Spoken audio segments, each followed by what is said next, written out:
the sirens, screaming one man's freedom's another's fever that keeps rising. Along with the sneak attack, some, but I promise, honey, I can make the coffee strong enough to get us to the wine in a holding pattern. Remembering when we could land in any old weather, singing nothing so wrong that the right song can't make it better. When will the aerosols fly through the stage lights towards the front row of my next audience of wonder in a holding pattern, circling around? Won't you hold me, darling, till the wheels touch down?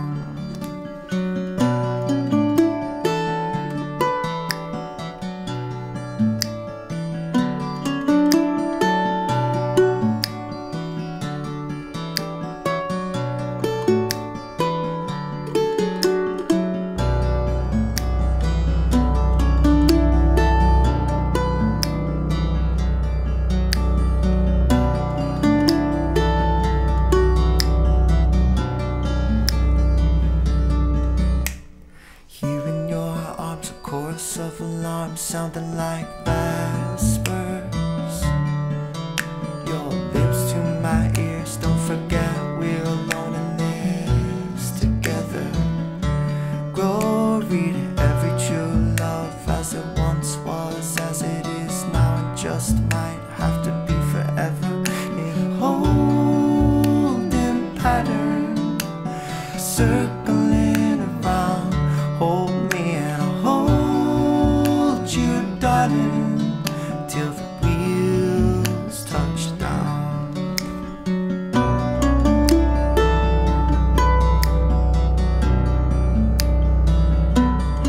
We're in a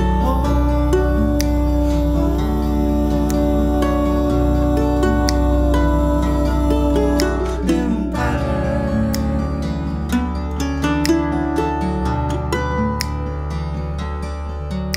So hold me, darling, while the world burns down. Hello, friends. My name is Mac Wilson from The Current, and I have a very special guest in The Current studio, Nickel Creek. Welcome. Hello. Sarah Watkins, Chris Thile, Sean Watkins, welcome back to St. Paul. Thank you. So good to be here. So I have a question right off the bat. There's no right or wrong answer, but have you always identified it as creek or crick, or does it depend? Always definitely creek. creek. Okay. Yeah. Every time I hear someone say crick, I think to myself, I got to figure out where that comes from, because, you know, it's like... It definitely doesn't come from Southern California, No, it doesn't come which is from where Southern we are California. from. That's true. Yeah, generally more creeks than cricks in Southern California. Yeah, generally the Midwest way. Like I thought of the way that Bon Iver sings it. I went back and listened. He goes creek. So I said, okay, that's the one I'm going to go with today. Along the creeks. The creeks, yeah. So he's very, very clear in saying that. So welcome back to town. I've crossed paths with some of you in various capacities, whether I'm with her, with Sarah, or live from here with Chris. You've come in with Punch Brothers, longtime friends of The Current and Minnesota Public Radio, and we're happy to have Nickel Creek in today. And Nickel Creek back in action with the new album Celebrants. Is that the correct pronunciation? Nailed it. You're doing great with the pronunciation. It's really good. So far, it's one of those things where you work yourself up, and I'm sitting here, I'm like, is it Celebrants? No, it's Celebrants. Celebrants. So the genesis behind essentially reuniting the band and getting back together for the record, it all comes back to the COVID-19 pandemic, it seems, as always. So the story that I read that you were doing, as we all do these Zoom interviews, and once the Zoom interview ended, you hung on with each other. Can you walk through that chat that you had with each other a bit? This was, I don't even think it was Zoom. I think it was just on the phone. Yeah, it's just on the phone. It was just a... Little conference call. Good Good old-fashioned conference call. Old school. We hadn't realized it, but it was the 20th anniversary of our first album.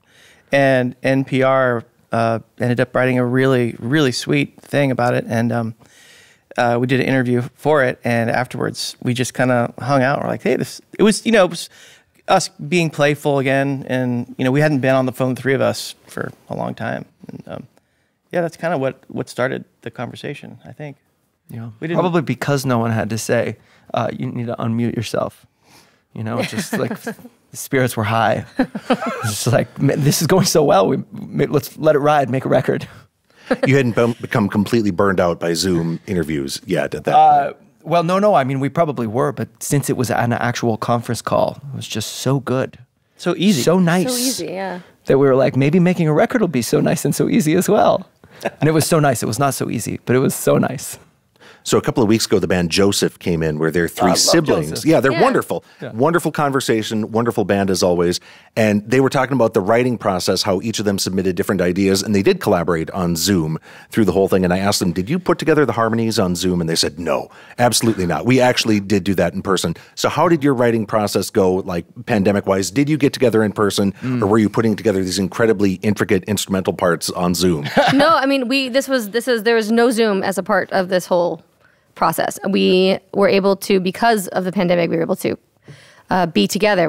Our schedules were obliterated, and We tested and quarantined and did the whole nine. we lived at a friend's house for the first 2 weeks, and then just in the LA area for another 2, and laid the foundation, like built the foundation of what we collectively in that time decided this record, what we wanted from this record. Certain goals that we had in terms of flow and arc, and returning themes, and some sonic aspirations that we had, and also in that time period we were able to talk to Eric Valentine, ask him to come back from retirement and produce the record with us, for us, as well as Mike Elizondo, who plays bass on the record, and also he's got his fingerprints on a lot of these songs. Yeah. Very cool. Sorry, Sean, were you going to say? Did I interrupt you? No. I had a thought, and so I took a breath, but then I forgot my thought when you. Yeah. Oh, well, I think I was going to say that we spent, it was the first time we'd ever spent that much time writing by far. We spent a solid month together, and we only took Sundays off, I think. Maybe something like that. Mm-hmm. And we would work from like 10 to 5 or something, pretty, solid schedule. And that's just something we've never had time to do before. And so got to lay the foundations for all the songs together, as opposed to people coming in with like a pretty well-formed thing going, is this a Nickel Creek song? Instead, it was we were able to make the Nickel Creek songs all together really for the first time. We sort of like poured the foundations for all of them, and then they kind of came up separately. All the songs. Yeah, all the songs. Versus like finishing one song, moving on to the next. And so we would do individual work on things for a while, and then come back together and do more. Yeah. So it was as they both said, it's by far the most time that we've ever spent making a record. And because we did that, because we started, at the base level, I keep making this like house reference, but because we started, with like a foundation, we were able to be more nimble and incorporate elements from songs into other songs, which was really fun. And that's something you can't do if you arrive with a fully formed song. But if it's barely there, a baby song, then you can play with it, or you'd have to like graft it on in a way that wouldn't feel natural. Right. There's a little magic shit can happen when you're composing a large body of material together. Then you just seed little things throughout. You pick themes that seem important, both musical and lyrical, and flesh them out, recontextualize them as they go, so that they develop more, like kind of more facet, there's just more nuanced meaning over the course of the record's about an hour.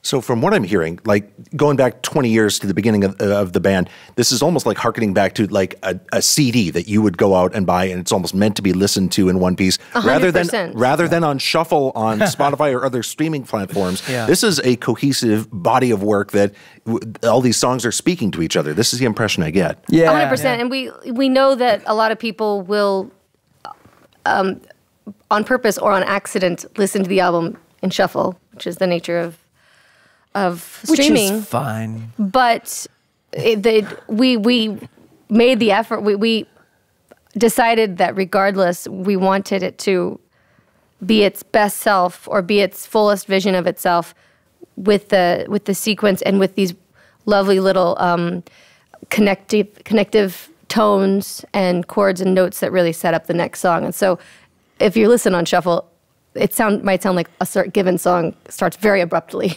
because it's completely connected to the previous song. But we just decided it was worth it to have this kind of this greater vision. How often the streaming services just sort of accidentally kick into shuffle mode.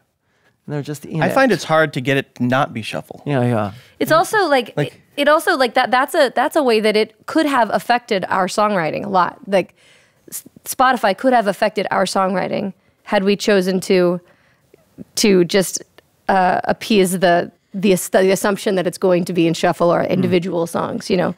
And I think that it affects a lot of music in not positive ways, but I'm sure some positive ways too. It's funny, we're talking about Spotify and Zoom. Let's go back a couple of decades now. Now, you've been together as a band for a very long time, back to when you were very, very young. And Sean, you made the remark a few moments ago about how you had more time to work on this record than other ones. If you were going back 20 years, when you were relatively fresh, did it feel like you were being rushed, or did you have like other people like giving you a lot of the input, so to speak, on what they needed Nickel Creek to sound like 20 years ago? I think you're just in a hurry when you're young.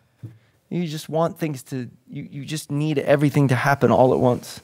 And you don't have as much patience for the process, or you just can't wait for the thing to be a song. And so you get it there as fast as you can, and you can't wait for the thing to be a record. So I think it's natural for that, for it to go quicker when you're younger. Your creative metabolism is faster. Also, we weren't really writing together that, especially for the first couple albums. We were just bringing the songs. It was like, do you like it or don't you like it? And it would be a simple yes or no. And until one day a producer we were going to work with but didn't told us, he said, you guys should write together. And we thought, oh, okay, yeah, that's cool, but how does that work? And he was like, because we were thinking at the time was like, what if I like his verse but I don't like the chorus? Then are we going to break up as a band? And this producer was like, you can like little elements of someone's song and not like the rest of it, and it's okay. And we were like, mind's blown, So that started us writing together. And my point is that like when you're writing separately, it's easier to just, it's like, do you like the song or not? Let's do it or not do it, And this was, we really had to work hard together. And, we all believe that like if one person isn't 100% happy, then we'll keep working at it and find a better way. And that, you end up with something that you really like, but it takes a lot of time. Mm. You're all longtime friends and siblings and collaborators with... Sean and I are very long-time siblings. Very long-time siblings. So the point that I'm trying to make is that you all get along well. You work with each other on different records. But like I'm thinking about the different projects that you've been involved in. The example I came up with is like Sean, for instance. When you're at home in the evening, are you like, I'm going to dial up Punch Brothers tonight? Is that something that you dive into? Or Sean, Chris, do you listen to I'm With Her on a regular basis? I think, we definitely listen to it. Yeah, I check out all my friends' stuff when they put it out. I'm excited to. Give them a few spins on the old streaming. But yeah, I mean, we're excited about each other's work, and it's fun to see each other work in different scenarios, and see how the their music they make evolves, with other people. Hmm. And speaking of I'm With Her, Sarah, you've got Eva O'Donovan on the road with you, which is really exciting as always. How has been the experience of welcoming her back into the fold of we all what just you do? Immediately just went to her dressing room and hung out for like 12 minutes and ate all of her snacks and caught up. That's been the hang so far. Why is it that everyone else's writer is so delicious? I know. Her hummus is way better than our hummus. Yeah, what's going on? Also, her LaCroix just has like this extra sparkle. Extra fizz too, right? It's like It's a joy to be able to tour with our friends. We had Gabby Moreno out on this tour as well, and Monica Martin was just out with us. It's so fun to get to hang out with our friends and to hear them at night. I hear them every evening, when they're also like genuinely huge fans of all these people. Yeah. we're very hands-on in the opening act curation department. It's just like when it's an evening, you know, you're presenting an evening to the people who, you know, you're fortunate enough to have attracted into the theater. You want to take care of them. You want to make sure it's an evening of music that you really, really believe in. And so when it's someone like Aoife or Monica or Hocktail or Gabby, you know, I'm always tempted not to be practicing, but rather to be on the side of the stage checking it out. You know, so that's a problem. Yeah. But I figured it out. I listen to one or two and then I go practice. And then the next night you peek in the middle of the set. Yeah, in the middle. And then, you know, you catch the whole set over the course of an opening act run. We are in the current studio with Nickel Creek. Sara, Chris, Sean, thank you again for stopping by today. Thank you for playing some songs. And I'm glad that all of your schedules were able to align and we were able to make this happen today. I'm sure you're just as glad. Oh, yes, thanks for having us. Well, and keep doing the good, keep fighting the good fight here. The Current is just no brown nosing. I promise I'm not brown nosing, but the Current is a very special place. You guys are rocking it. Thank you. Well, thank you very much. Thanks again for coming in. Thank you. The Current is public media made possible thanks to member support.